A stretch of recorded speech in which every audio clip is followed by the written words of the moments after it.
Good evening, ladies and gentlemen. Are the mics on? Everyone's? No? Okay, there we go. So on behalf of the Baker Institute Latin America Initiative, I want to welcome you to this Vecinos lecture series, a discussion on new regionalism in Latin America and its implications for the United States. As Latin American countries seek to position themselves in the global economy, regionalism has emerged as an important strategy to leverage the member countries' political and economic weight in the global community. Today, we seek to obtain a better understanding of some of the most recent influential regional organizations in Latin America. The Union of South American Nations, UNASUR in Spanish, headquartered in Quito with 12 member countries and a shared regional identity based on the country's shared history of the principles of multilateralism as one of its founding criteria. We also have the Community of Latin American and Caribbean States, CELAC, a big player with 33 members, about 600 million people, and it's viewed as an alternative to the Organization of American States, although it excludes the United States and Canada. We also have the Bolivarian Alliance for the Americas, ALBA, with 9 member states and ambitions to create its own currency. However, the organization's future remains uncertain since the death of Hugo Chavez earlier this year. And then we also have the Pacific Alliance, currently a trade bloc of 4 member countries, emphasizing connectivity between Latin America and the Asia-Pacific region. This topic has received little attention in the United States. Tonight, we will learn the significant implications it has for U.S.-Latin America relations. We are honored to have with us 4 remarkable experts on this topic, and I invite you to read their many accomplishments in your programs, but let me briefly introduce them. Guadalupe Gonzalez from Mexico City is the founding director of an important public opinion study and has written extensively on Latin American foreign policy. Francisco Carrión from Flaxo, Ecuador, has served in Ecuador's Foreign Service and is an expert on international law and foreign policy. Sergio Fausto, Executive Director of the Fundación Instituto Fernando Enrique Cardoso, served in different capacities under the Cardoso administration and is one of Brazil's leading political analysts. And Alex Main, Senior Associate for International Policy at the Center for Economic and Policy Research, is frequently cited in the media for his extensive expertise on U.S. foreign policy towards Latin America. I'd like to especially thank Francisco Carrión, who sparked my interest in this important topic and helped put this panel together, as well as the Baker Institute staff that does all the important work that happens behind the scenes. Ladies and gentlemen, please join me in welcoming our guest.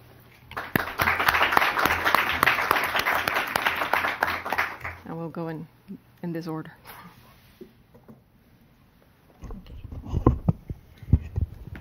Hello. Well, it's for me an honor to be here in this panel, sharing with such a pool of prestigious colleagues. And I am very grateful to the Baker Institute for inviting me to share with you some general thoughts about Latin American regional politics. This evening, we're going to discuss a very important topic, and I'm going to introduce the topic. I've been assigned to talk about the causes and consequences of this new recomposition of regionalism in Latin America, and it is a huge topic. So I'm just going to give some general remarks, hoping that my colleagues could put more meat into the table. Okay, the first point I want to make is that regionalism in Latin America has been a constant historical aspiration, and regionalism in Latin America has evolved in a cyclical pattern. There has been 3 different waves of regionalization, and we are in the 3rd one. The first one came in during the 60s, and it evolved around one single model of development, which was inward-looking, and the main goal was to build a strong industrial sector in the country. The second wave came during the 90s, around the so-called Washington Consensus, and it also evolved around the opposite, or a completely different strategy for development, which was market-oriented and was based mainly in these policies of privatization, regularization, and free trade. And we are in the third wave, the first one, we usually call it close regionalism phase. The second one is known as the open regionalist wave. And this one, the one we are now witnessing, has too many names. It's been called the post-liberal regionalist phase. And the most important characteristic of this regionalism, new regionalism, is that it has not an exclusive economic focus. It has a socio-political rationale, and it is made up from different coalitions of countries that follow different strategies of development, from open-oriented market economies to social populist economies and social market economies. So it's a much more diverse wave. So the second point I want to make is that current third wave of Latin American regionalism is much more complex and diverse than previous ones. Complexity comes from the fact that these new entities coexist with previous groupings and have not replaced them. So we have the 4 new models that Erika talked about, and also we have a plethora of previous organizations. I may say that there are around 15 very active regional organisms in Latin America. But this wave of regionalism is also very diverse. And diversity results from the absence of a single shared strategy for development, similar to the developmentalist model of import substitution industrialization or the market-oriented model of the Washington Consensus. So the region is now without a common strategy of development. That's a main point to make. And there is not a set of basic consensus on key issues, and key issues meaning the relationship with the U.S. There are different views. The relationship with Asia, which should be the most important or the key aspects of the integration agenda. So there are completely different views on regionalism, and there is no such a thing as a shared vision of the future behind this new wave. Some countries are looking towards south, like Brazil, or the global south, mainly looking to be closer to emerging economies in the south, while other countries like Mexico are looking up or toward the Pacific, as well as Peru and other economies there.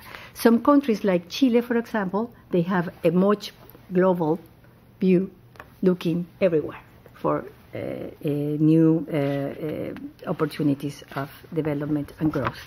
So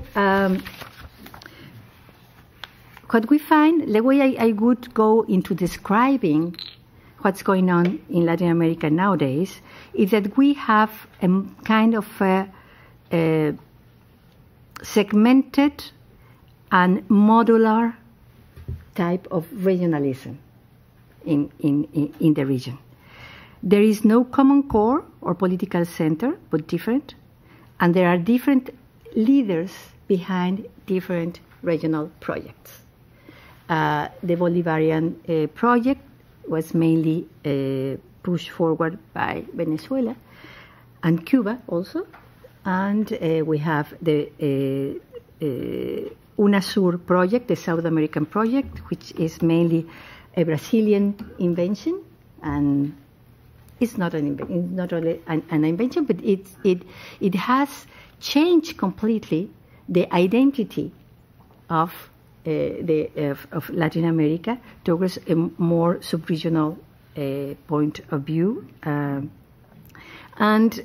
so we have this. The Pacific Alliance has many fathers and mothers: Mexico, Peru, Chile, So there are different leaderships and countries behind these different regional projects.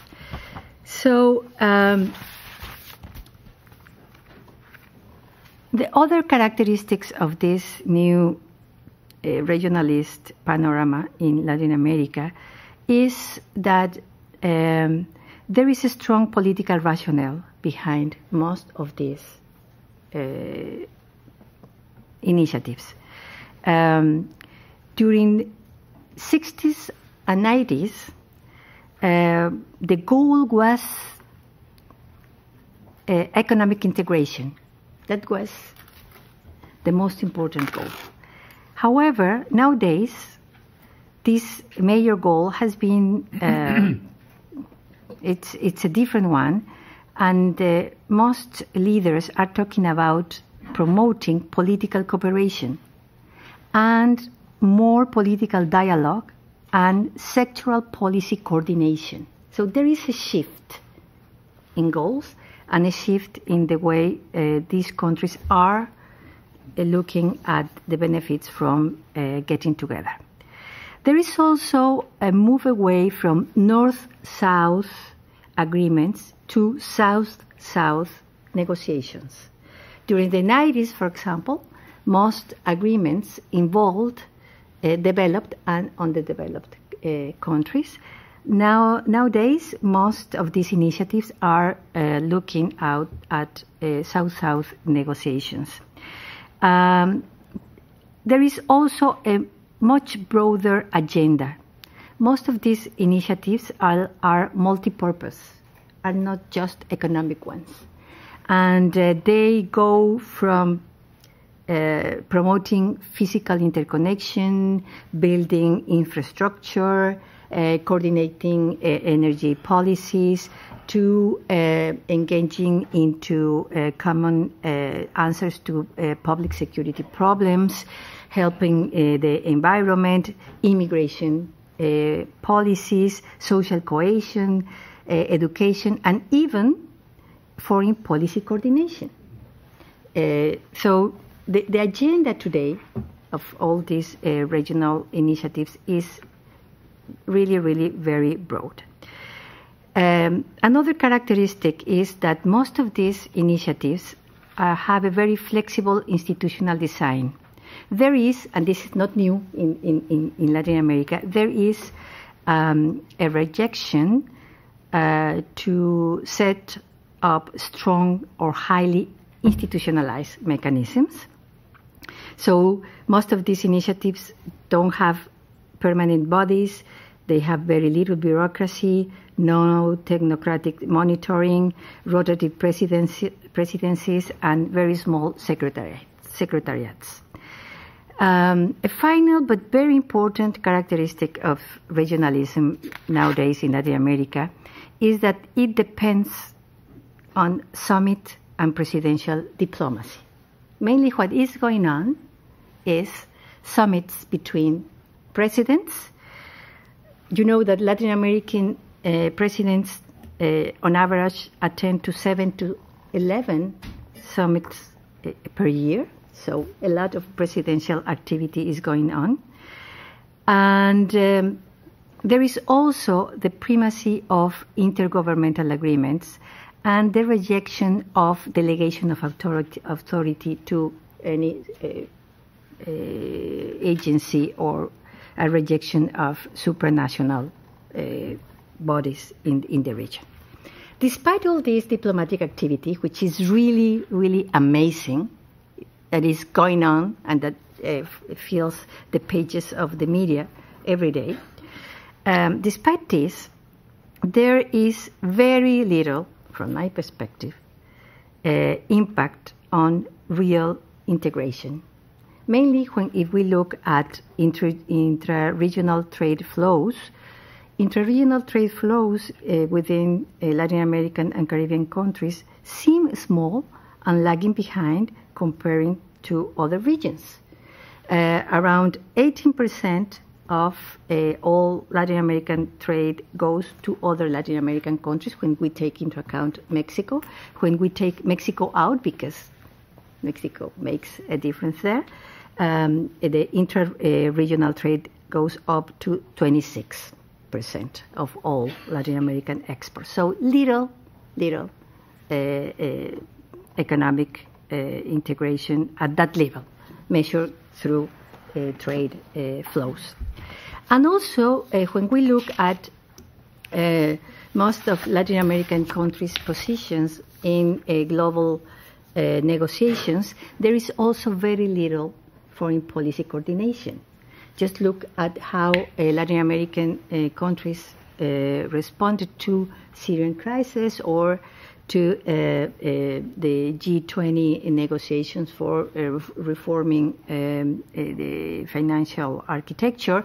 And you can see that there is no a common voice. The region is not speaking with a common voice. So what is behind this kind of messy panorama of regionalism in Latin America? Well, the first thing that can explain this complexity and diversity in Latin America regionalism is that it is the result, it projects the increasing political pluralism that is going on in the region. Democratization, open spaces for forces that were not represented in the political system to be elected. So we have, it's been also the consequence of the arrival of left and left of center governments in the region in favor of a more inclusive model of development, and also of many of the mobilization of many social actors in the region that are demanding social policies. So this is one cause behind this complex panorama. The second cause has to do with the better economic and political conditions in the region. Over the last 10 years, there's been sustained economic growth and macroeconomic stability despite external shocks, democratic stability in the region, some social progress. The middle class is been rising in the region, and poverty is going down, but inequality persists. So this good performance, I think, has gave Latin America a sense of confidence and more demand for autonomy, mainly vis-à-vis the United States. The third cause behind this complex Latin American regionalist panorama is that over the last 10 years, new regional leaderships emerged in the region. The regional and global rise of Brazil, also Venezuela's revisionist and combative leadership with the arrival of Hugo Chavez to power, Cuba reintegration into Latin America, and all these new regional actors designed different routes of integration in the region, and that's also part of the explanation. Also, the trend towards a more multipolar world has played a role. These major shifts in the global distribution of power, the rise of China and the global South, which this trend has given Latin American countries more opportunities for external alliances and markets outside the Americas. Also, the erosion of U.S. hegemony. It's clear that that the U.S. has lost importance in economic terms for most of the Latin American economies, and also the United States has been quite unattentive to what is going on in the region, and it's been following a hands-off policy, and that also has opened more room for Latin Americans to solve their own problems in the region. The third cause of this reemergence of regionalism in Latin America has to do with the crisis of multilateralism. As there is a stalemate at multilateral negotiations in trade, environment, and financial reform, then Latin American countries try to put forward their own solutions to these problems. There are many mixed consequences of what we are seeing in the region. The downside part is that most Latin American regionalism is full of presidential personalism. Presidents are too much behind many of these initiatives. This means most of the time they are overcommitted to these initiatives. Decision making at regional level tend to be highly politicized, following president's domestic agenda. I think that's not good in the long term for regionalism. There is also low compliance and sustainability, since there are no monitoring mechanisms. Most of these initiatives lack teeth. So if you don't comply, and nothing happens. So that's a problem.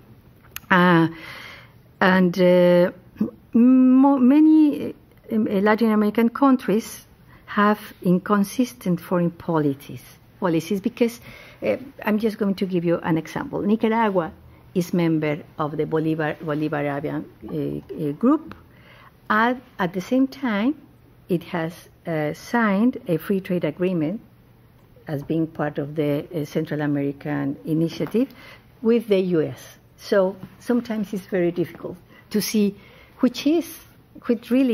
where these countries are heading. The upside part of this very diverse and complex panorama is that nowadays Latin America has a broad menu of options for sorting and working out differences. That's a good thing, because if you rely just in one regional institution, such as the OAS, if the OAS has something I don't like, it does something a country does not like, it is not going to cooperate with it anymore. But now there is a plethora of organizations, so you have more options for sorting out your differences. Flexibility is also a good part of this new panorama, because these organizations can adapt to new challenges.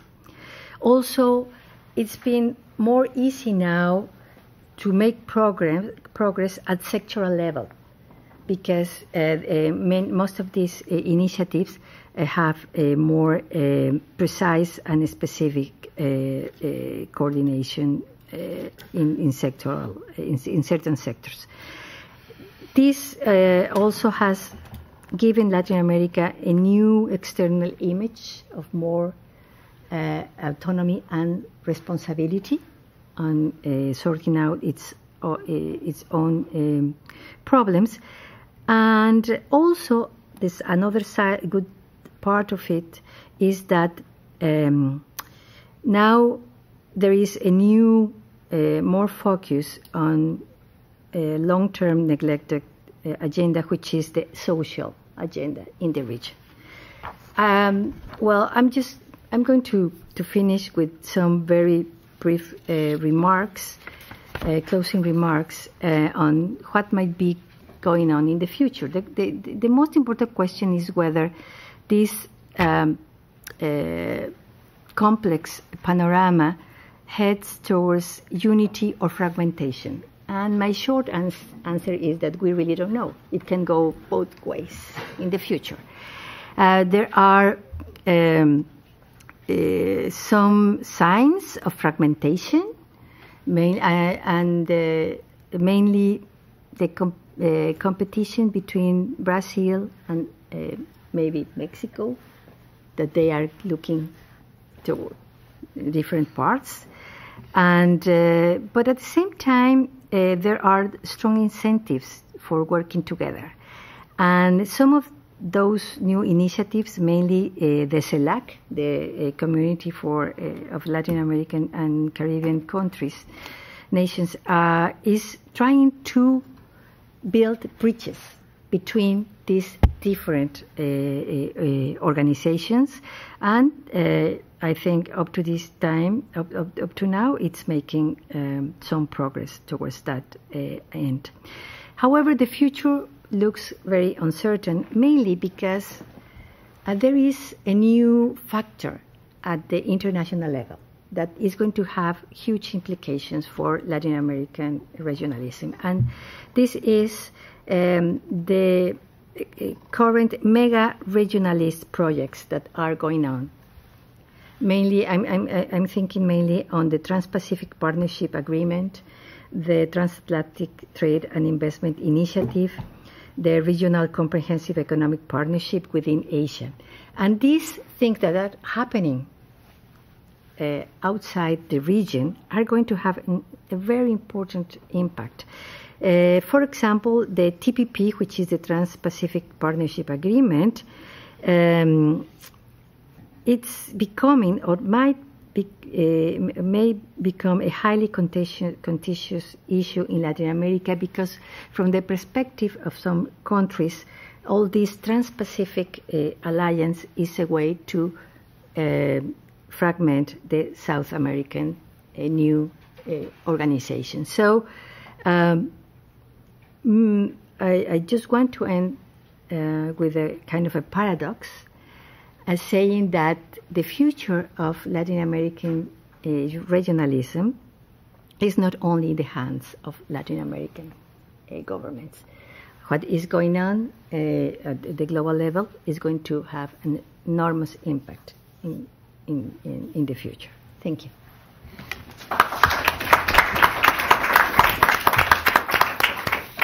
Thank you, Guadalupe. Francisco.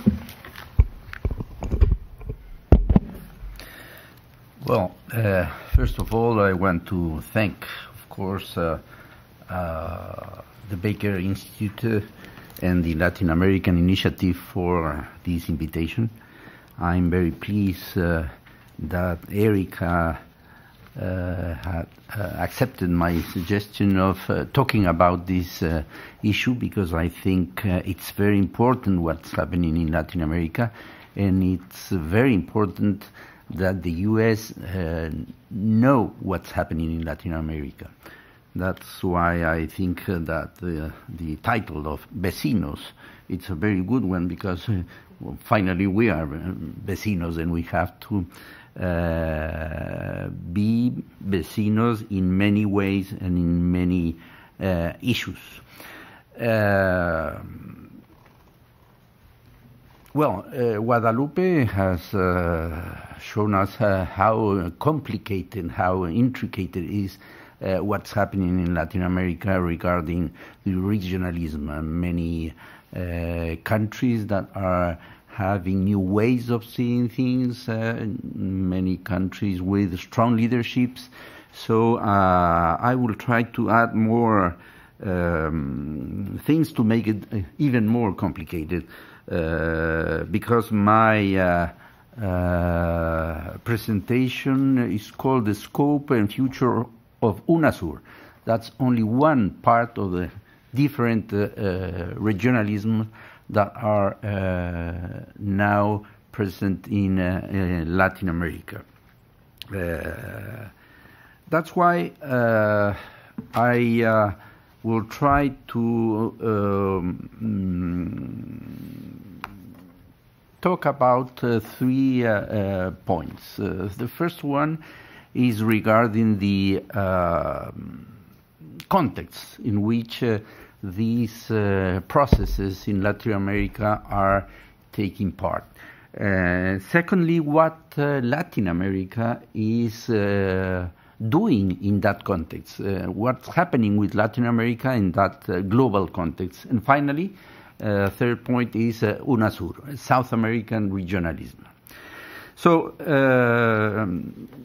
let me, first of all, regarding the first issue, talk about the characteristics of what's happening, or what are the characteristics of the global or international context in which we are moving. First of all, we must and we accept that we are in a globalized world. Globalized in different dimensions, not only in trade or economy or finances or technology or even news, but also in what is maybe even more threatening, and that is climate change and the global threats. The global threats that make no difference regarding the US or Ecuador, my country, or even Brazil or Mexico. Those are human and global threats that we have to face. I'm thinking, of course, on terrorism, on drug trafficking, and others. So in those areas, those issues, I think we must be hand by hand trying to do our best to save our planet, finally. In the case of environmental issues, in the case of climate change. So we are in a global world. And that's why I agree with Guadalupe when she said that this regionalism that are happening in our region not only depends on what decisions our countries take, but what happens all around the world. The second characteristic is that there are new global players.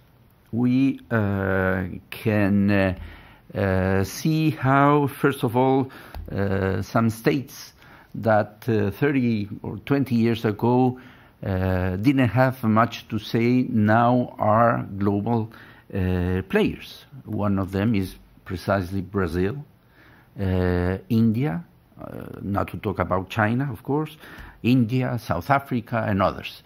Those are emerging countries and emerging not only economic, but emerging political powers that have many things to say and to participate in the global decisions that are taking place now in the world. And at the same time, of course, there are a different kind of new global players. And those are the transnational corporations, for example, or the media, or other players or actors that have a very important influence in what's happening in Latin America, or, of course, in other more hot spots in the world. And those are mostly private global players, but have more influence than many of the Latin American countries. Of course, more than my country in some way, especially in economy. The third characteristic of these times is that there are new blocs, new groupings of countries all over the world. And I'm not talking only about Latin America, but we can see even the US is forming groups, maybe not blocks is the word for the US, but of course there are new groups in Asia, Europe, European Union, NAFTA, and others. So this is a trend in the world. And in Latin America, I think we are in the front line of this new wave, as Guadalupe explained us, that we are even in the third wave of new regionalisms in our regions. What are these groups created for? Latin America, at least in the case of Latin America, we have made conscious about the importance of being united.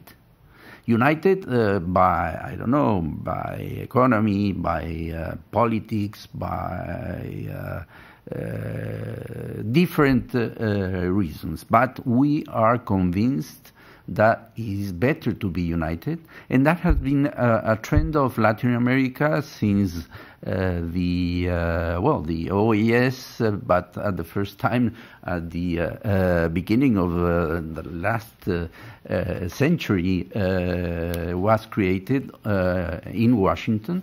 The first of course, the conditions of the United States at that time were different, but was created a sort of group of, or the inter-American system that finally became the OAS. So Latin America, or America in general, has a tradition that has been very important in our evolution through our history, especially, of course, after our independence.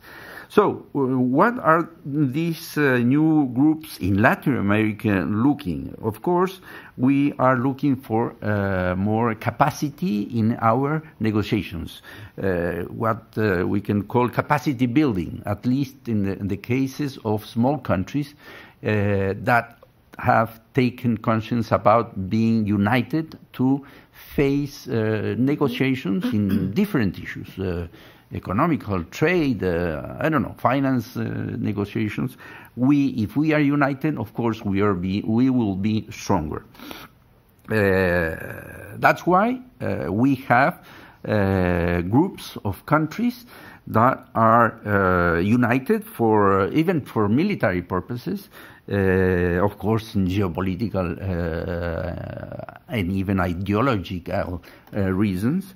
And that's why we can see what Guadalupe meant with UNASUR, that is the South American organization.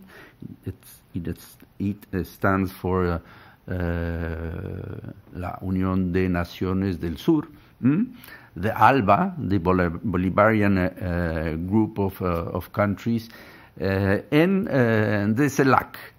Those are the three more new in the way of how they see this new regionalism in a multidimensional way. Then we have the newest, of course, that is the Pacific Alliance, that is at least at this point only a trade or economic way of seeing things, especially regarding Asia. But there are many new blocks in Latin America. Mm-hmm. Then we have, and we have to accept a global multilateralism crisis. What I meant by this, and we can see these days, sadly, how the UN system is in crisis. It's in crisis because it's clear what the UN meant at 45 when the San Francisco Charter was signed. It's absolutely different on what is happening now in 2013. We can see how the Security Council is incapable of solving for what it was created, because personally I think that it's not representative anymore of what is going on outside the UN.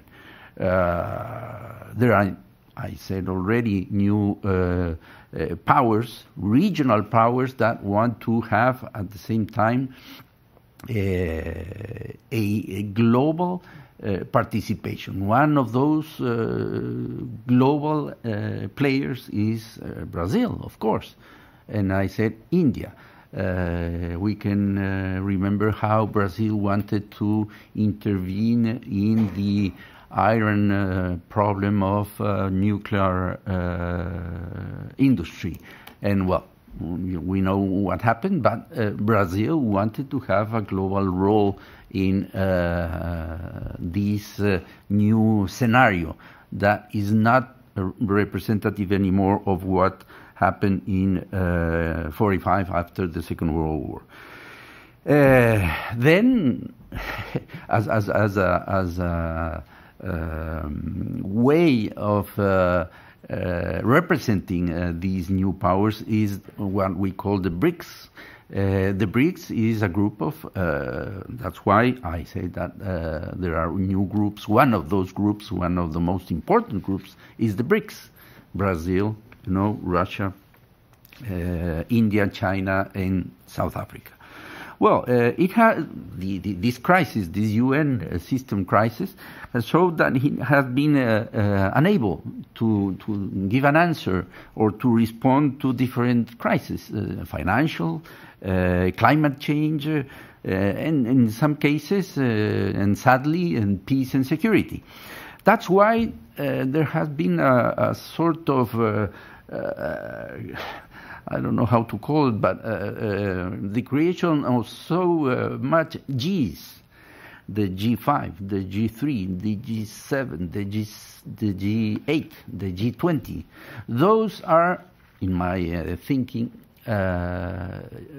proofs that even with the UN, it hasn't been able to solve those problems, and it has been necessary to create these ad hoc groups to finally demonstrate how the UN is in a very grave crisis.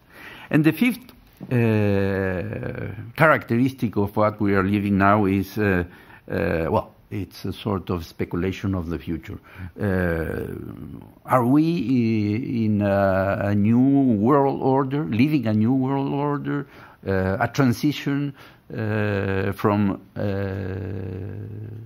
the unipolar system to a bipolar system to what? It's or we are not in a transition. Still, the U.S. is the only superpower. But mostly, well, most of the specialists agree on that maybe we are in a transition, but we don't know, at least I don't know, where we are going.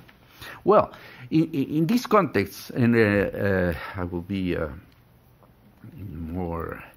I will go faster because I don't have many time. But Latin America in this context, what role it plays? Latin America is not, it's no more the same region as it was 20 or 30 years ago, let's say a generation ago. Latin America has changed a lot. We can say that the economy is good, it's fairly good in Latin America. The crisis that shake the US, Europe, and other countries, of course, had an impact on Latin America, but finally we haven't the impact that has, still has, or had in developed countries. I think we have stronger institutions. So the institutionalization of Latin America, with of course many faults and weakness, it has improved. At the same time, I think there is more democracy. We are not as we were 30 years ago, or even 20 years ago, that the democracy in many Latin American countries were easily thrown by military forces, and no democracy existed. At the same time, I think that there is, because of this this economic improvement in Latin America, we have less asymmetry with many of the big powers. So the way of dealing or even negotiating is not the same as it was 20, 25 years ago. One very important issue. In Latin America, we don't have the global conflicts that affect many parts of the world, except for drug trafficking, but not in the whole region, but in a specific region, sub-region of Latin America. We don't really have terrorism in the way, but at the same time, I say that we, in my case, Ecuador, had been shocked by terrorism, not in our territory, but for example here in New York, for example, many Ecuadorians died because of the Twin Tower explosion. So we don't have terrorism in our territory, but at the same time we are committed to fight against terrorism.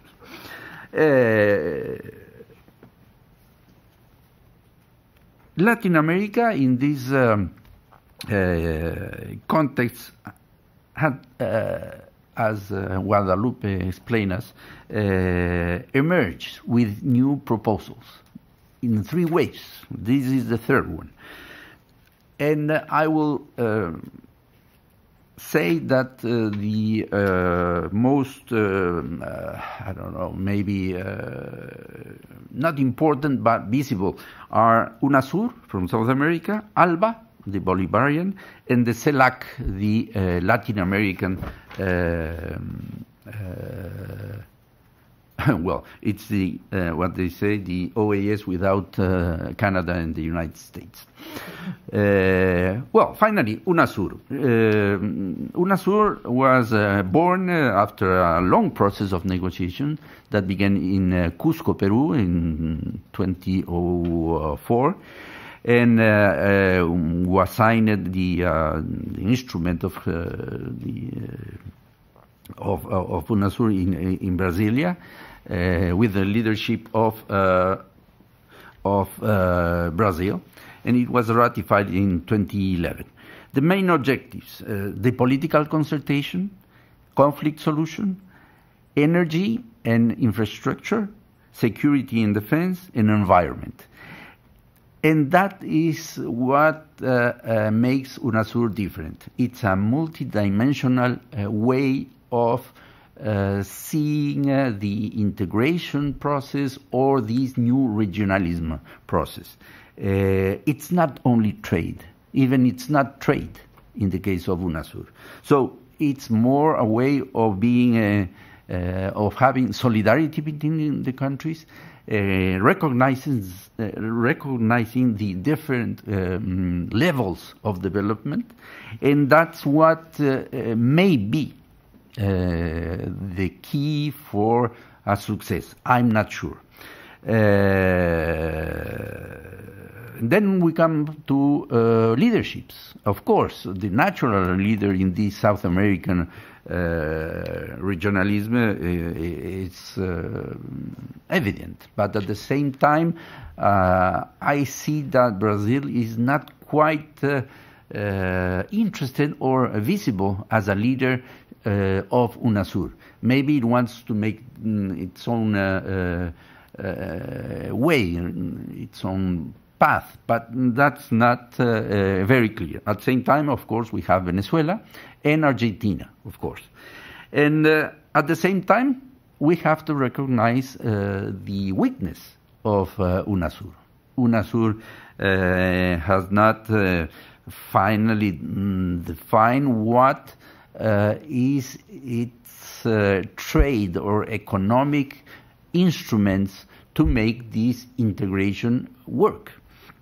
it has been too, what can I say, ambitious. There are many things, plenty of things, and that's the problem maybe that Guadalupe said about this presidential way of dealing these processes. They decide many things, but finally how they put them in practice. Maybe, and that's another weakness, we are doubling or making a double effort. If at the same time we have an institution regarding, I don't know, drugs, for example, in the OAS, why to make another one in UNASUR? I don't know. And the main weakness is the political will. Of course, we can see many countries that are willing to make a strong effort to consolidate this UNASUR. But at the same time, there are other countries that are not willing because of the different ways or the different political trends in which it's difficult to understand how Venezuela, for example, and Chile now can be part of the same process. But, well, regardless of these weaknesses, I think that what is happening in South America, it's very, very important, very interesting, and finally I will call upon the U.S. to work with this new regionalism, and that's why when I talk with Erika to make a panel like this is because it's very important for us and for the United States to be close in working out many things that could be solved if we have dialogue that is not, of course, between equals, but with a voice of South America in this case, in the case of UNASUR, and the United States. That easier for the U.S. to talk with a group of such importance.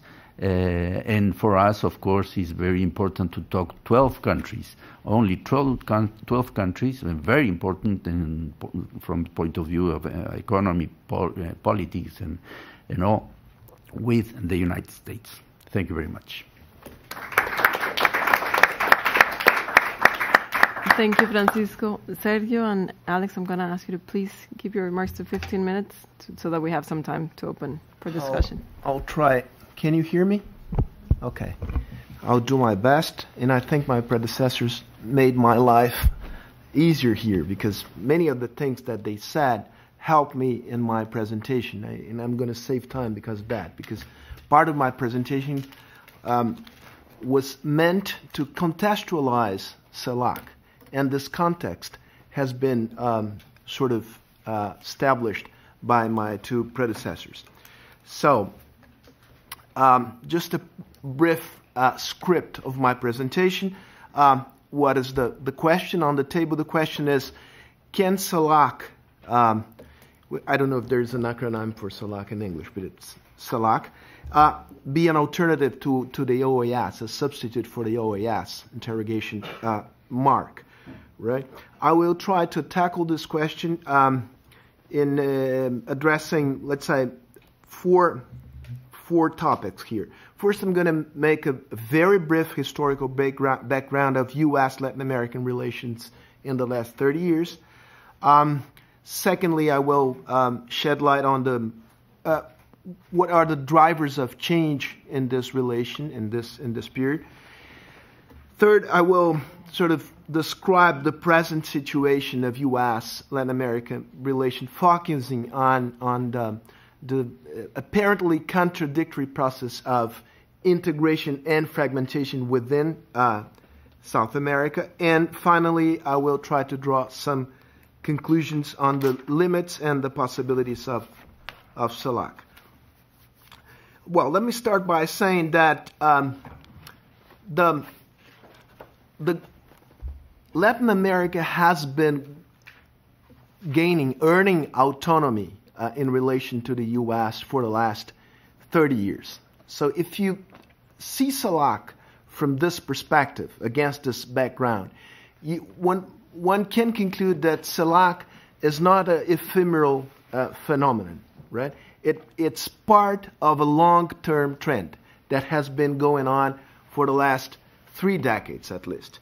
And it's enough to, I think it's worth remembering that the origins of CELAC can be sort of dated back to the Contadora Group in 1983 and the Rio Group, which was an expansion of the Contadora Group in 1986.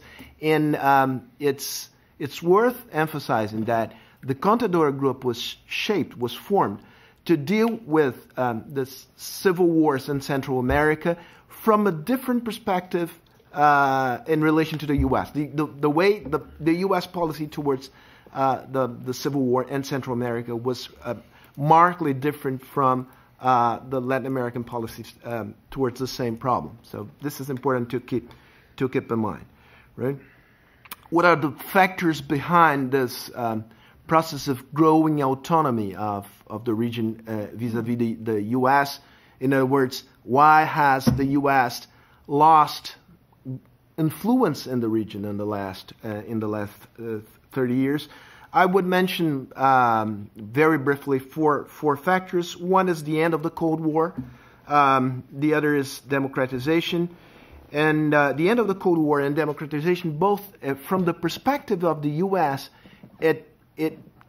they meant, let's say, the end of the communist threat in the region, right? So the U.S. sort of was not only forced, but was eager to sort of loosen up its grip on the region because the fear, the threat of a communist menace in the region simply is gone in the last 30 years. Then economic stabilization. Hyperinflation has been a historical problem in Latin America, and in the last 20 years, 15 years, this page was turned, right? And then something that was mentioned by Guadalupe that I think it's worth emphasizing again, the transition from the 90s on from a unipolar world, the U.S. as the only big power in the world, to a multipolar world, which is something that we're witnessing now. This meant to Latin America many things, but the possibility of shaping different alliances in the global sphere, access to different sources of credit and capital, other markets in Asia, in Europe, and other parts in the Middle East, and that kind of thing. So that was important in sort of boosting, to giving, let's say, concrete grants to this desire to become more autonomous in relation to the U.S. At the same time, when we talk about Latin America, we're mostly talking about an intellectual construct and not a political and economic reality. Right? We cannot talk actually about one Latin America. There's no one Latin America. There are many Latin Americans, right?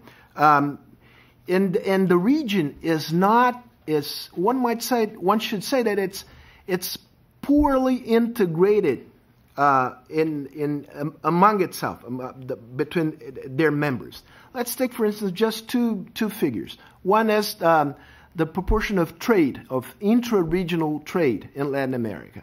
It's just 18%, and it varies a lot. Mexico, for instance, has a strong trade current with the U.S. Brazil has not. Argentina has not. Even Chile has not.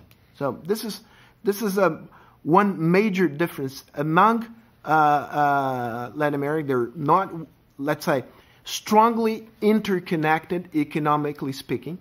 And in relation to the U.S., the kind of economic relationship that they have varies a lot.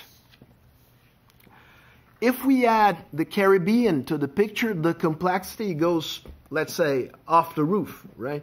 It's a complete different reality, and the Caribbean still is the lake of the U.S. in economic terms, right? It's within the perimeter, the the first perimeter of U.S. influence in the region. Right? Not only the Caribbean, but also Central America, but South America is not within this perimeter, right?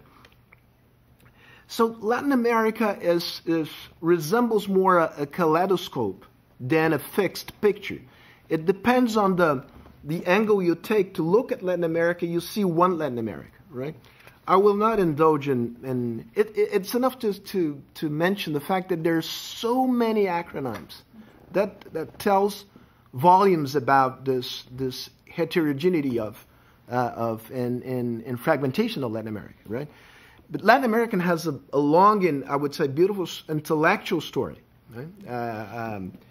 But as an economic and political reality, it's does not live up to the expectations, right? Just for the sake of illustrating my point, one could take, for instance, one angle, which is economy and geography, right? And you find that there's one Latin America, which is Mexico, Central America, and Caribbean, which are not only geographically close to the U.S., but that they are really dependent on the U.S. They're not interdependent. Mexico, you can say that interdependent, but in a very asymmetrical way, right? You have another Latin America, which is made of some countries of South America, which have strong trade and economic ties with the U.S., and even security ties, such as Colombia and Peru, right? And you have the rest of Latin America with much looser connections in economic terms to the U.S. If you take, for instance, a political angle, you might identify at least three different groups in Latin America, right? One group of liberal countries, market-based economies, and classical representative democracies such as Chile and Colombia. It's not by chance that they are now that they had decided to get together in the Pacific Arc, right? With Mexico, right? You have the Bolivarian countries, right? And you have hybrid countries like Brazil, which do not belong to one axis or the other. I hate the word axis, but for the sake of simplicity, I would adopt it. So what we have in Latin America is sort of a coexistence of two apparently contradictory trends.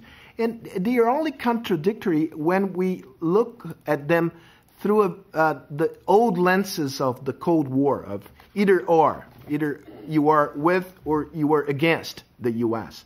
And the picture is much more interesting, complex, and from an intellectual point of view, fun, right? One trend is clearly, I would say, a deliberate effort to earn more space of maneuver, autonomy vis-a-vis the U.S. And this has to do with the factors that I mentioned in the beginning of my talk and that were mentioned by Guadalupe and by Francisco. Democratization opened the space for pluralism inside Latin America, and different political forces, and governments become much more accountable to local constituencies than to external powers. This led to sort of this drive towards gaining autonomy with regards to the U.S. But at the same time that you have this trend towards more autonomy, you have, and you can say that this is a force of convergence between countries. You have the opposite trend, which is a trend of differentiation, of fragmentation within Latin America. I think it's fair to say that in spite of the mushrooming of acronyms, and in spite of the fact that trade flows and financial flows within Latin America has not in percentage terms, but in absolute terms, increased in the last 20 years.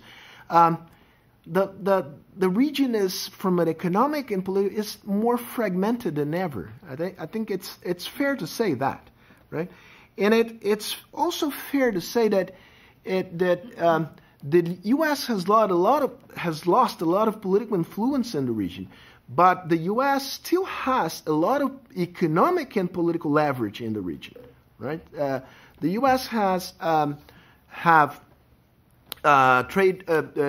free trade agreement with Peru, with Colombia, and with Chile. Not to mention CAFTA and NAFTA, right? So it would be silly to sort of underestimate the weight of the U.S. In the region. Just to focus on the two key players in Latin America, this helps, I think, to understand the limits and possibilities of CELAC. CELAC would never exist if we're not for the mutual decision of Mexico and Brazil, right? Brazil and Mexico came to the decision that it would be mutually convenient to shape an organization like CELAC, which is mentioned before, a very loose organization, very modest in terms of demanding the surrender of sovereignty from their members. It's almost you pay no cost to be a member of CELAC. It's more a political forum than a real institution. But nevertheless, it's an important political forum, and it was the result of the convergence of interest between Brazil and Mexico. Brazil, on our part, let's say CELAC is sort of a culmination of a strategy of building loose regional institutions. Brazil is interested in sort of piling up layers of regional institutions in order to protect the region against U.S. influence. Like you build filters and you build mechanisms of coordination inside a region in order to mitigate the U.S. influence. Let's not equate this with anti-Americanism. Brazil does not harbor. If it harbors some sort of anti-American, it's I would say a benign one, right? It's not as virulent as the Bolivarian one.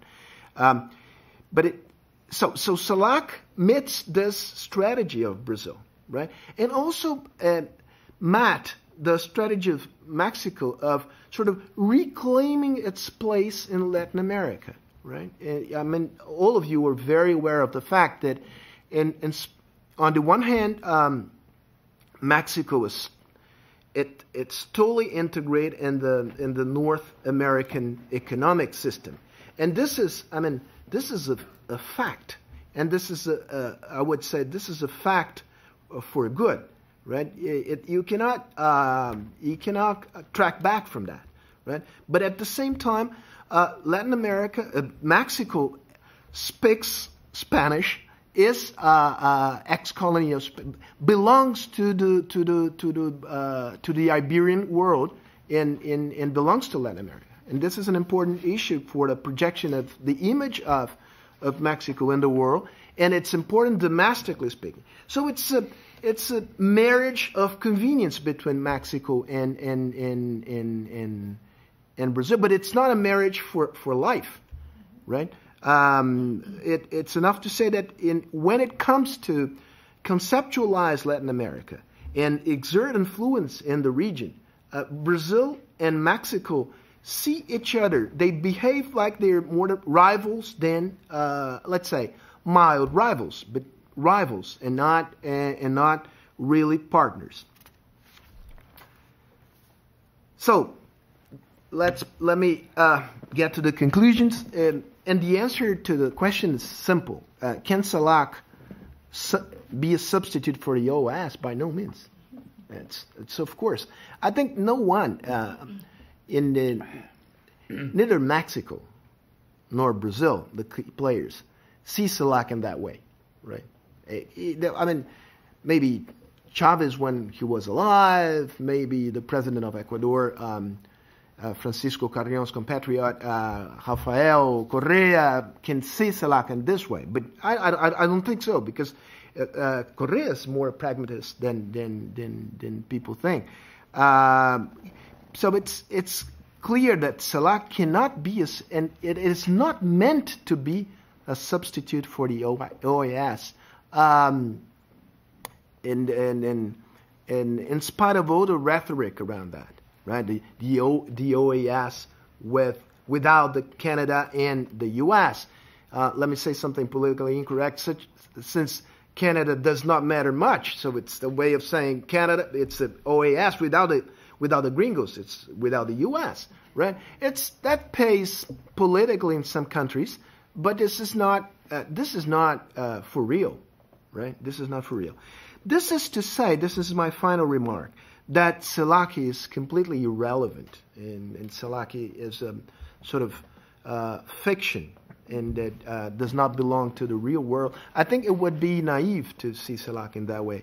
I think, in spite of the differences, political, ideological, and economic differences within Latin America, there are some common grounds with regards to some specific issues, which are seen in Latin America from a different perspective.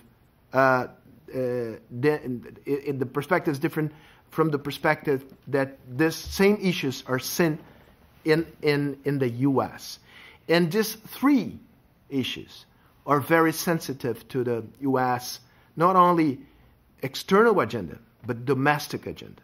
And the three are drugs, Cuba, and terrorism / surveillance or espionage, right?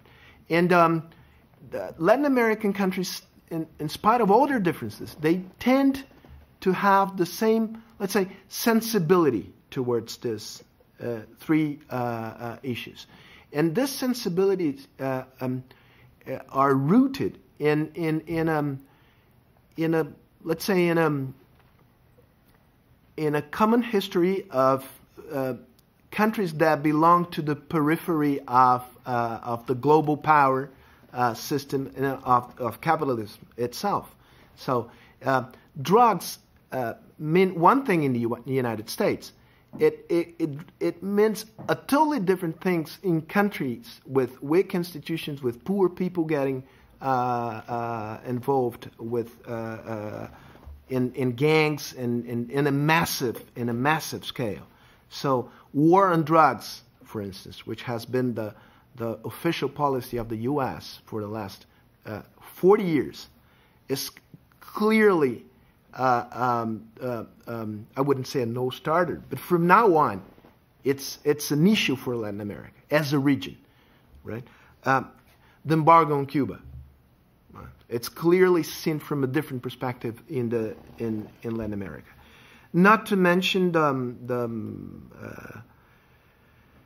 terrorism / surveillance or espionage for obvious reasons. So let me finish here. I hope I've finishing on time. Yes. Thank you so much. Thank you. Thank you, Sergio. Alex. Okay, and I will try to be short as well. I timed my presentation for 20 minutes, but I think there are a few little bits that aren't quite as essential that I can take out. And first of all, I would like to very much thank Erica and the Baker Institute for the invitation and for being involved with an event with such outstanding panelists, and also for doing this event that I think is really quite unprecedented as far as I'm aware in the U.S. And I'm in Washington, D.C., in a very small think tank, but one of the very few that does any work on the issue of the new Latin American regionalism.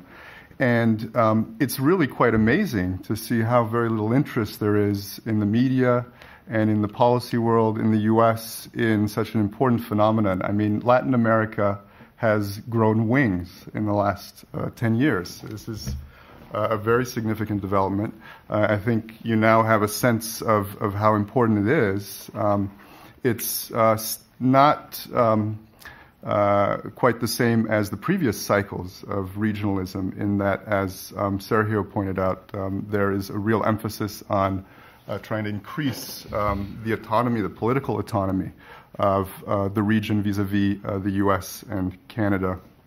And so let me get to my presentation, where I've been asked by Erica to discuss the U.S.'s relations and policy towards new Latin American regionalism. And so I'm going to look at this, first of all, to assess very quickly how U.S. policy itself helped shape new Latin American regionalism. And then afterwards, the outcome for the U.S. of this new regionalism, and how the U.S. regional agenda has been, to some extent, undermined. And then the U.S. response to this new Latin American multilateralism or regionalism. So, first of all, the official policy of the U.S. towards this regionalism is not very clear, and it's not very frequently articulated. But when it is, it appears to be quite positive. And for instance, Thomas Shannon, the former Assistant Secretary of State for the Western Hemisphere, was asked shortly after the 2009 Summit of the Americas, which is part of the Inter-American Organization of American States, how these new groups affected the OAS. And he said, it's now well established that the success of sub-regional groupings actually enrich and enhance the summit process and reflect the diversity that exists within our larger hemispheric community. And so that sounds like a very positive policy of engagement. But what I'm going to show is that in practice, the U.S. Often seems to appear to see new Latin American regionalism really as a threat, and hasn't really engaged with it, and actually seeks to some extent to undermine its influence. So first of all, how has U.S. policy over the years helped shape new Latin American regionalism? And my predecessors have spoken about the significant geopolitical shift that's taken place in the region, which of course is a product of democratization, the emergence of these left-leaning governments, and so on. But the U.S., I think, has actually contributed to shaping Latin American regionalism and its agenda, to the extent where the U.S. was very much involved in promoting what are called neoliberal policies throughout Latin America in the 80s and 1990s. It did that through its influence within the International Monetary Fund, the World Bank, and then, of course, afterwards, it very much aggressively pushed for the free trade area of the Americas, which followed this sort of neoliberal agenda of seeking to deregulate the national economies, open them up, privatize public services, and so on. So the new left governments that emerged very much rejected this trend, and for good reason. And this is something that our think tank has looked at closely, actually. During the sort of neoliberal era in Latin America, the 80s and 90s, you saw a great deal of economic stagnation, and an increase of inequality. As my distinguished predecessors have pointed out, we are now looking at a situation of greater economic stability, greater economic growth throughout the region. And it has something to do with these countries breaking away from the neoliberal agenda that was pushed by the U.S. But a sort of an anti-neoliberal agenda became very explicit in the agenda of some of the countries that first that drove the new regionalism. And of course, there's ALBA, but also the countries like Brazil involved in UNASUR, and so on. And they put an emphasis on addressing poverty, trying to reactivate the state's role in the economy, and looking at trade relations in terms of complementarity rather than competition. That's at least been their agenda in principle. Now, the U.S. Pushed very strongly for the Free Trade Area of the Americas, which the acronym in Spanish is ALCA, and this really triggered the creation of ALBA, which was a direct response, a sort of an anti-ALCA originally. And so this is where you can see where the U.S. Policy has really had a direct influence on the turn of events in terms of regionalism. A second major contribution that the U.S. has made towards advancing new Latin American regionalism and its agenda has actually been its policies of unilateralism, particularly in the 2000s during the era of George W. Bush. This was something that was widely rejected in Latin America. But also, more specific to the region, a lot of U.S. positions were seen as undermining the sovereignty and democracy of Latin American countries. And of course, there was the U.S.'s endorsement of a coup in Venezuela in 2002, and then following that, a sort of a general strike that was really aimed at destabilizing the regime.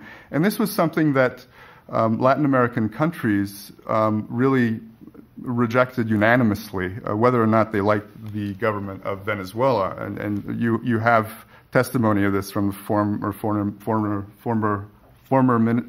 foreign minister of Mexico, Cardenas, for instance, who described how the U.S. was very much trying to push other countries to endorse the coup in Venezuela in 2002, and that they resisted. Of course, in the end. And then, of course, there have been other events since then. There was Bolivia, where the U.S. was seen as intervening very much in internal political affairs in 2008. This led to UNASUR sort of being mobilized for the first time in resolving a regional crisis in Bolivia, an internal crisis within Bolivia in 2008, in which the U.S. and the Organization of American States was not involved. And more recently, of course, there was the coup in Honduras, and this is under Obama. So I'm not just picking on Bush here, but under Obama in 2009, nearly all Latin American countries felt that the U.S. Did very little to try to reverse the coup, and in fact sort of helped the coup regime in Honduras after the coup that occurred there in June of 2009 by supporting elections before the fact under the de facto regime in November of 2009.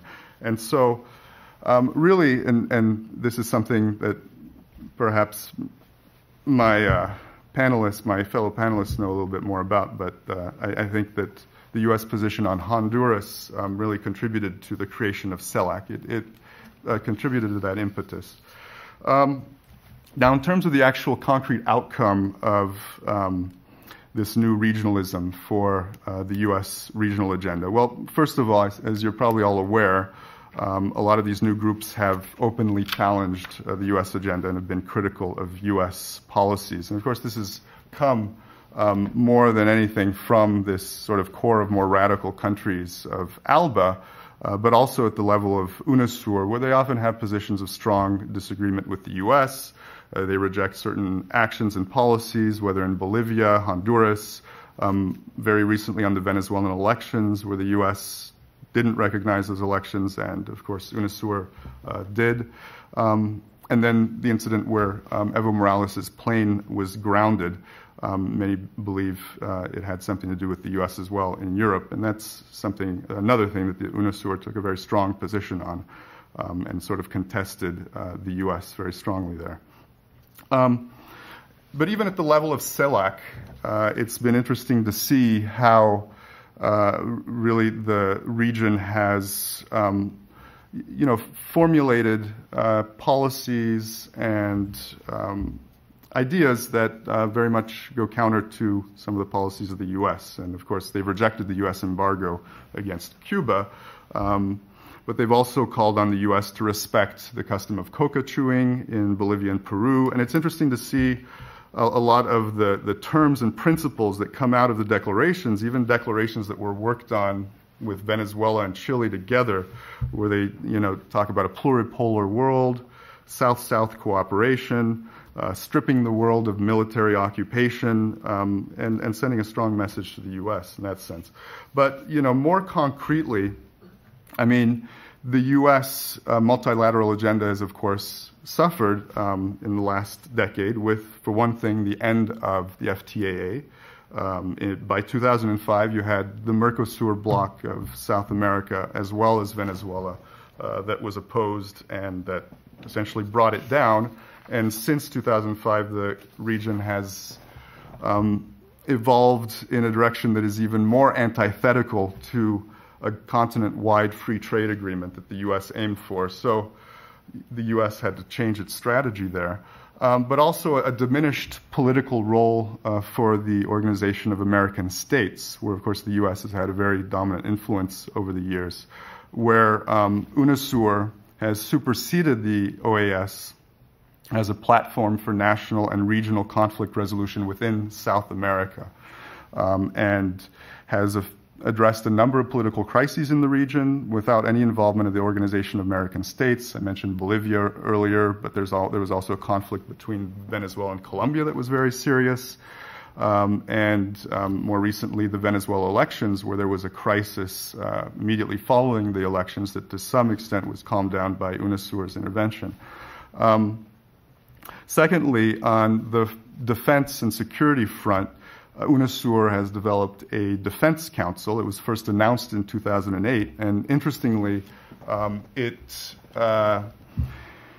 it began to really accelerate that project after most of South America discovered that Colombia had agreed to a agreement with the U.S., a defense cooperation agreement that would allow the U.S. more access to 7 strategic bases within Colombia. And so this led to a number of summits, and it sped up the process of the UNASUR Defense Council, which involves sharing information on defense policies and procurement, and a closer collaboration between the region's militaries, and so on. And this has led to the relative decline of the Inter-American Defense Board of the Organization of American States, in which the U.S. is involved. And then more in general, of course, the U.S. has been absent from many, many key high-level regional discussions. And people, have, of course, rightly said that there have probably been too many summits over the last few years. But I think the fact that the U.S. has been excluded from a lot of high-level strategic discussions has been painful, and U.S. influence in the region has certainly suffered as a result. So my last point is to look at how the U.S. has responded to the new regional phenomenon. And again, we see that the U.S. has largely failed to engage with the new regional groupings, and its policies have been shaped to a large extent by a perception that ALBA and UNASUR actually pose a threat to U.S. interests.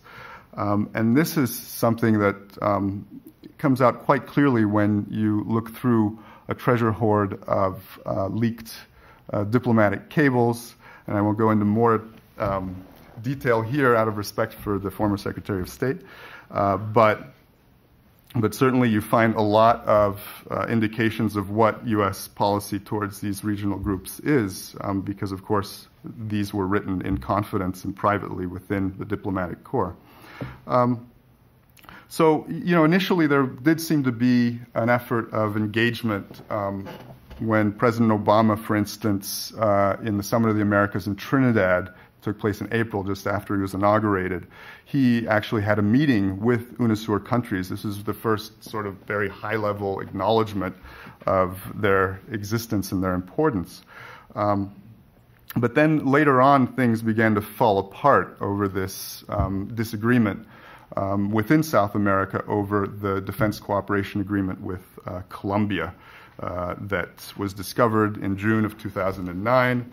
At that point, there was an interesting phenomenon where there was actually correspondence between the president of UNASUR at the time, which was on a rotating basis, who was Correa at that time, where he asked for Obama to actually come to UNASUR and explain the defense cooperation agreement. And of course, that didn't happen, but Clinton did send a letter explaining a little bit what the cooperation agreement was about, and then afterwards sent a second letter that hinted at further engagement with UNASUR. That further engagement actually never occurred. So the second point here is, again, looking through this treasure hoard, how you realize that the U.S. is very much obsessed with ALBA and the influence of ALBA in the region, this Bolivarian alliance made up of Venezuela, Cuba, Ecuador, Nicaragua, and then a few Caribbean countries. And you read, for instance, that it's seen as a dependable political tool for Chavez. Basically cables that insist that through ALBA, Venezuela is imposing its agenda within some of these groups, including UNASUR, and even CELAC to a certain extent, where U.S. diplomats hinted at there being a very strong influence of ALBA along with Brazil in sort of the outcome of the CELAC meeting that the first one, which was before CELAC was really officialized, that occurred in Cancun, Mexico in February of 2010, and where, according to U.S. diplomats, ALBA and Brazil essentially hijacked the agenda and then decided on where the future summits would be celebrated and so on. So anyway, this is interesting to note. And you also note that U.S. diplomacy is very much focused on isolating ALBA, isolating Venezuela. And, I would argue that this has actually succeeded just in kind of antagonizing the region as a whole. Finally, the U.S. has promoted some alternative groupings. And so initially, after the FTAA fell apart, the U.S. shifted its strategy and began to pursue bilateral and sub-regional trade agreements. A lot of bilateral agreements, of the most recent Panama and Colombia, but previously Peru and Chile, and then, of course, CAFTA. And then it decided to sort of bring together all of the countries that it signed free trade agreements with and created a group called Pathways to Prosperity, which was made up primarily of countries with free trade agreements with the U.S., and where the U.S. insisted that they were countries committed to democracy, open markets. This group didn't get much traction. But following this, another group emerged called the Pacific Alliance, made up of 4 key U.S. regional allies, Mexico, Colombia, Peru, and Chile. And they all had free trade agreements with the U.S., of course, and they're also very much in favor of a pro-free trade sort of alternative to the existing groups. And it's a group that's very much business-driven. One of the central features is Business Council, which involves all of the big multinational corporations that have business with these countries, and which is regularly consulted and which helps sort of orient the agenda of the Pacific Alliance. And I am finishing up.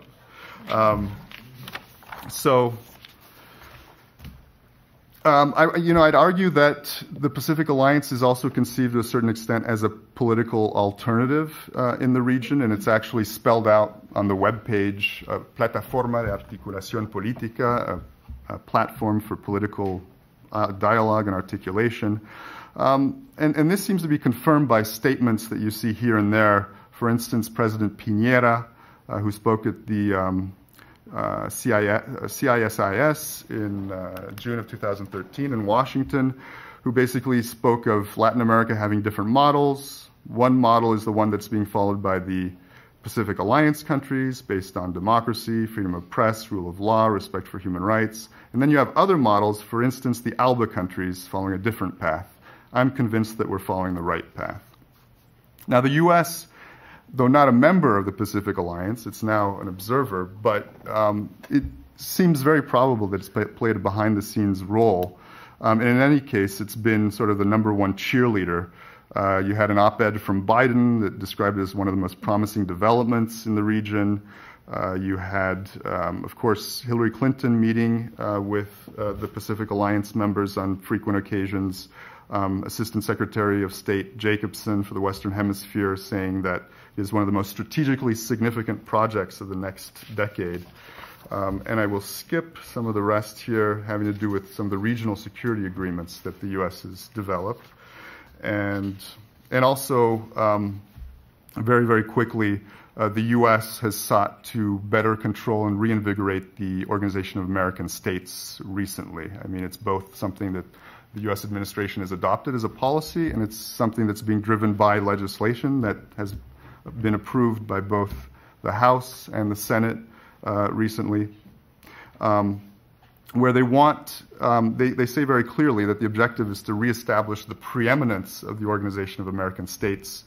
In the legislations, it says that it should be the primary multilateral diplomatic entity for regional dispute resolution and promotion of democratic governance and institutions.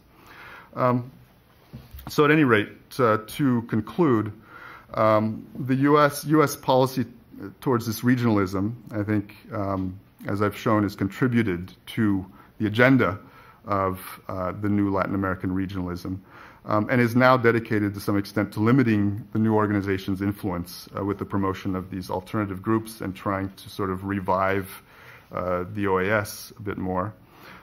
They've given up, I think, at this point on winning over the whole region, so they're carrying out policies that, if they succeed, can probably only succeed in dividing the region, and will perhaps be successful, but will be left with a significant number of countries that will become more entrenched in the rejection of the U.S. agenda. So if the U.S. is genuinely concerned with the fact that it's losing Latin America, and this is something you've seen a lot of hand-wringing over in the policy world in Washington for a while, it should perhaps seek to engage the new groups genuinely and address the issues that they put forward rather than seeking to antagonize the key actors within this group. Thanks.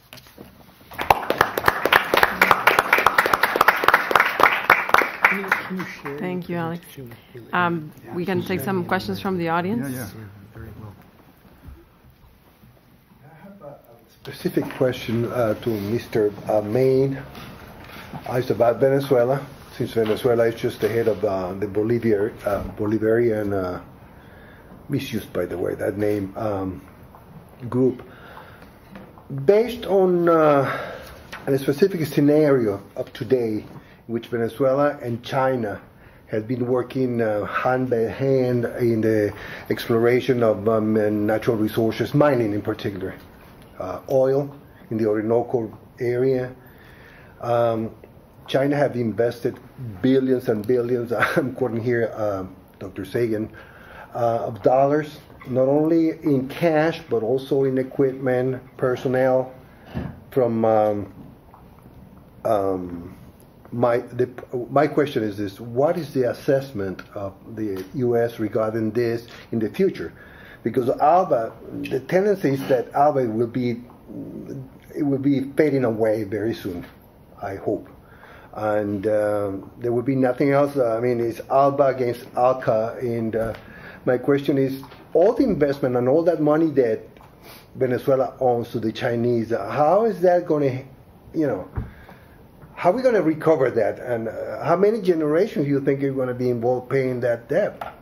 And how the Americans are going to, react about it? I mean, they're neighbors like Vecinos, and everything is hipotecado, as the word in Spanish, in Venezuela for 2 or 3 generations. How are we going to get back to normal, if you can call that normal, relationship between the United States and Venezuela? Okay, well, that doesn't really concern my presentation as much for the presentations of my colleagues. But I'm happy to speculate on that issue. But Erica, do you want to take clusters of questions? We can or do what's that. The format? Any other questions that we can? I'd like to ask Mr. Fausto about a suggestion of one of your neighbors, Uruguay, about legalization of marijuana. What is the Brazilian? Is there a Brazilian policy on that? You mentioned drug trade was one of your issues. Okay, one more, and we'll put it to. Thank you. Uh-huh. Thank you for the presentation. Considering new trade markets, I wanted to see the assessment of evaluating continuing in these new regional forums for trade agreements versus an effort at the multilateral level of WTO. If there's a leader, you hear about Brazil and WTO, but has that sort of taken a back seat in the multilateral forums of WTO compared to going further with trade agreements in the region, the ones that you described? Okay. Thank you. So open to. Well, regarding, I don't really know much about Venezuelan debt to China. I'm not sure anyone does with any precision. But, I'm glad you did bring up China because I think it's another factor that's contributed to this regionalism a great deal, and particularly in South America. The fact that South America has diversified its trade relations to such a great extent and has now investment coming from really all parts of the world, I think has contributed to its growing autonomy in terms of its foreign policy, in terms of the agenda of these groups and how these agendas can contest sort of the priorities of the U.S. in the region. So I think that's kind of an interesting point. Really regarding the sustainability of the debt towards China, I don't have a lot to say about that, except that, China is making massive investments throughout the region. It's not just in Venezuela. And in terms of Venezuela, from what I understand, it's getting a similar amount of investment from other countries, including Russia, but also the U.S. Chevron continues to have a huge presence in Venezuela and is also helping, I think, exploit the Orinoco region. So that's really all I can say about that. Well, can I tackle different questions with regards to Venezuela? I think you're right. That it's the level of the financial dependency of Venezuela towards China has increased a great deal. Venezuela is kind of a bad credit nowadays, right? It's a bad debtor, right? I think the Chinese tend to manage this with care. There is a ceiling for that. There is a limit because they know they're interested in getting the oil, but I think they are objective enough to assess objectively the state of Venezuelan economy, which is really in shatters. So, and I totally agree with you that the kind of influence that we have seen in the last 15 years of Venezuela in the region is clearly declining. And this is a problem for Cuba, for instance. Right? This is one of the factors that is moving the Castros towards reforming or adjusting the regime, because the support of Venezuela has and will diminish more in the future. So my general point here is that let's take care not to. We are in a state of flux in many respects. So the kind of things that we have witnessed in the last 15 years are changing.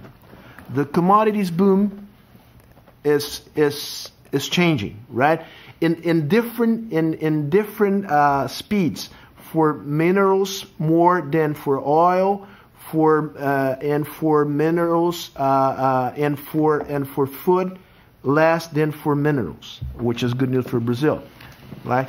So this is one thing that you mentioned, Guadalupe. Two incredibly important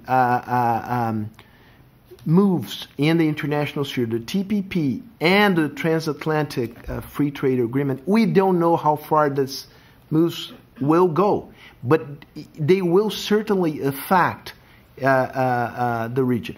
Mercosur, for instance, Mercosur is in a poor state.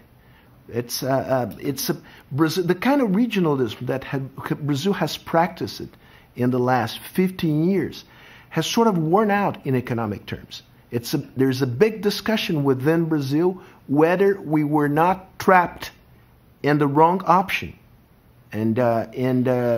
so let's take this. That my point here is that really things are changing and are changing. So let's look forward and not backward, right? In Venezuela, clearly, I think is in a trajectory of decline. To tackle your question, ma'am, there has not been very much. Has not been a debate on the policies adopted by Uruguay inside Brazil, but there is an important debate within Brazil, irrespective of what is going on in Uruguay, and it's maybe you are acquainted with ex-President Cardoso took a leadership role in sort of ventilating the subject, and he was a leader of the one of the leaders with Ernesto Zedillo, the ex-president of Mexico, of Latin American Commission on Drugs and Democracy. So there is I think a clear trend in Brazil in favor of changing legislation with regards to marijuana, especially with regards to marijuana, and the trend is of decriminalizing. It's not liberalizing, but decriminalizing individual use of marijuana. But also, on the other hand, we are sort of entering totally uncharted territory. Right? We know there is a consensus being built around the idea that this is a health issue and not a safety issue. The main approach should be from a health perspective. But there are a lot of questions. For instance, just one question: is the health system prepared to deal with the possible increase of consumption of marijuana consumption after the decriminalization of marijuana or not? So this is a big debate nowadays in Brazil, but I have no doubt that within 10 years we will be in a much different position with regard to legislation and mindset in the way we deal with drugs in Brazil. And if you want to, it's the trend is clearly in a progressive direction, to use it as this adjective to qualify this trend. But Uruguay is interesting. But Uruguay is a tiny country. It's difficult for us, a nation of 200 million people, to take Uruguay with 3 million people as an example to be copied or.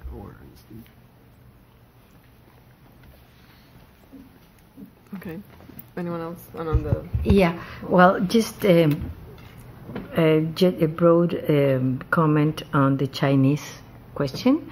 I think that in Latin America, Latin American countries are a little bit more uneasy about the consequences of Chinese investment and trade in the region, mainly because of the reprimarization of many of these economies, and also because to a certain extent Chinese investment do not help the environment and don't follow some standards. So that's going on. There is a huge debate nowadays in Mexico going on the marijuana question. I think it's one of the most important debates nowadays. And even ex-President Fox is talking about the need to explore the decriminalization path. So let's see what's going on. And on the trade question, I think that in the future we are going to see these 3 levels of trade negotiations. and very actively. At the WTO, I think that the new presidency that is in charge of the Brazilian is going to give more air to the WTO, because this new president is going to have more leverage, moving ahead some of the opening mainly of agriculture and that kind of thing. And also we have the bilateral free trade negotiations. They are still going on, and many countries are going through that path. And also the interregional negotiations that I was talking about, the Trans-Pacific Partnership and the Transatlantic Partnership. I think that those three layers are going to be going forward. I want only to make 2 points. I'm in the line of what Alex said regarding the responsibility of the U.S. Foreign policy on the creation of some of these new regionalisms. We can see clearly that, and that's not new, that the priority of the U.S. On Latin America has been put apart. The U.S. has different challenges and problems, mostly regarding security, terrorism, and as I said during my presentation, terrorism is not an issue, or is not as big an issue as it is in other parts of the world. So these not worrying about what's happening in Latin America and this foreign policy that put Latin America a little aside has been, or this vacuum, I can say, of the presence of the U.S. is being filled by China, by India, and other countries. We can see countries that I think Guadalupe said that the traditional first market was the U.S. and now it is China. It's the case, I think, of Chile. It's the case of Peru, and even some countries in Central America. So in Brazil. In Brazil, China of is course. The main partner, trade partner of course. Brazil. That's maybe the responsibility of the U.S. And as Alex said, I think that that's worrying.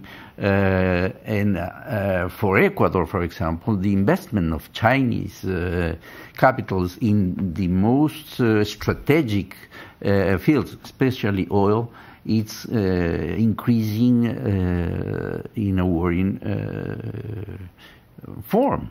That's why, and I insist, it's very important to see again the U.S., but in a different way in Latin America.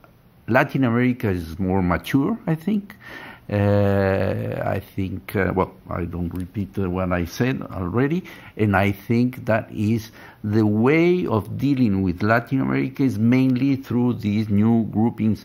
I think CELAC is not really, and I join Fausto regarding Sergio regarding the condition of maybe relevant of the CELAC, but and ALBA, I think it's only a sort of organization that it was created around an ideology, and ideologies in countries change, because maybe tomorrow, and maybe it was the case of Venezuela. Ideology and oil, right? And oil. Okay. And finally, I think UNASUR, it's not that I am defending my presentation, but UNASUR maybe is the most credible of these new regionalism, because it has a geographical identity. It's the South, 12 countries. It's easy to take decisions between only 12 countries. In CELAC, there are, I think, 31, 33 countries. It's not easy to do, with different backgrounds, roots, sizes. And so I think it's not easy to work with CELAC, but with UNASUR, I think it will be. There is, or it's supposed to be, respect for pluralism, ideological pluralism, and we have Brazil as a leader, and very important leader that can be the country that lead at least small countries such as Ecuador, because Ecuador will, of course, gain in power of negotiation. That's why I hope the U.S. will, I don't know if change its policy, but look south and be more vecinos than ever. Thank you. Thank you very much. Thank you for coming. Thank you to the panelists.